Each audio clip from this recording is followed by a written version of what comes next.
I've just visited a very narrow alleyway, cramped on either side, tin dwellings. You've got about 10 feet square houses, and if you're lucky, you've got a television. But everybody is within earshot of a loud radio, and it's not a serene, spacious place at all. And you can, if you got a cold, you can bet your neighbours are going to catch it as well. And as far as I'm concerned, over the last 30 years since I've been interested in the likes of Oxfam, Save the Children Fund, Water Aid, I am utterly disappointed of the inertia displayed by world politicians. And Mother Teresa was right. Poverty exists because of the mistakes of others.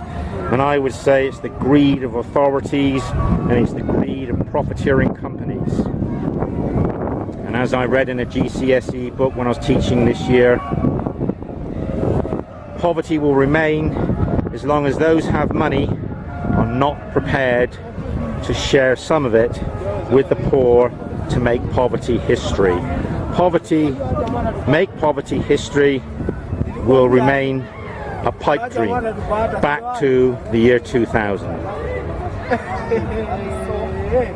And it's Michael Turner from YouTube signing off, hoping that you have a greater appreciation of the depth of poverty, and hopefully you will grow up being sensitive to the needs of others. And in my case, I never give money to British charities because the government should be looking after us.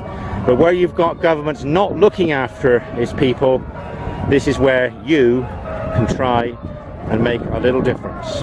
You can sponsor a person, an education of their child, or you can donate to the sterling work of Oxfam, Save the Children and Water Aid.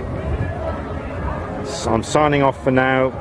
I hope you are as moved as I am. Here's a good example of somewhat contrasting living conditions. We're looking across Kibera from the railway line down the valley, and if you zoom in, you'll be able to see the more respectable dwellings. This is what geography teachers and authors like to show. Here's a good example of panning for poverty. Look at this, the railway line and all the rubbish, the smelly litter, because in Britain and European countries we take it for granted, although we pay for it, the dustbins will be emptied once a fortnight. And here there's no council, there's no tax, there's no community charge. You cannot tax the poor, and they tend to be neglected.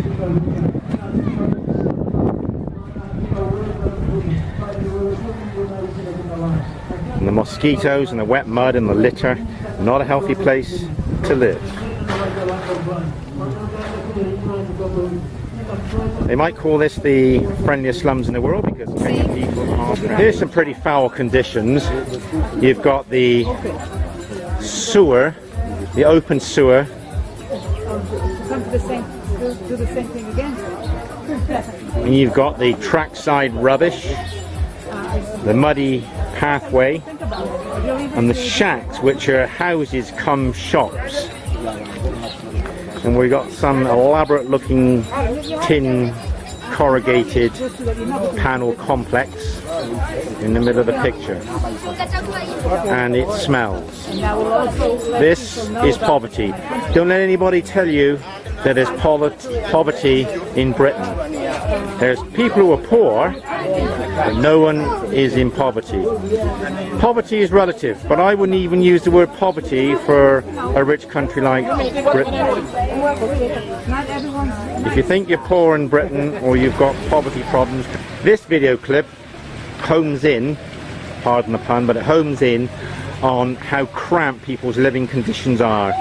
You have a patchwork of corrugated tin roofs, and underneath you have cells of 10 feet by 10, not representing each room, but that's the room of a house, which could be subdivided into a sitting area and a sleeping area. And the only compensation they've got here is a government supplied water tank, which is on top of a smelly sewer, and it reeks.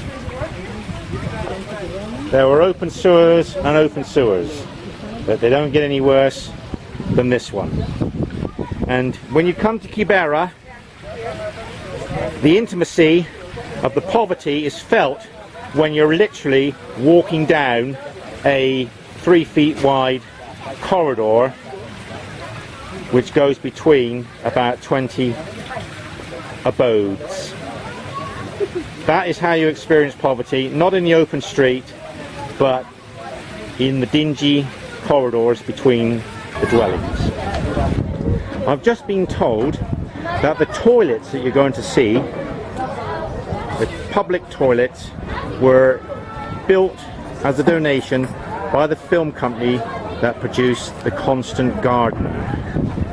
So they have tried to leave an environmental improvement. And I've just suggested to the guides that if the politicians took a pay cut, they could buy a big lorry and employ men to come and collect all the rubbish from Kibera and burn it in an incinerator. At least it would make a start. To be a politician, I would never be able to sleep knowing that the people who elect me live like this. And the cynical truth is the politicians only come here when they're looking for votes, otherwise they stay away. That's the political scene from... This is the intimacy of poverty. A row of tin, I call this tin shack terrace. I can't even stand underneath the overhangs. And you've got all the washing. And these houses are so hot. And I'm just going to go into one without being invited. And you've got a mud floor, table and a bed,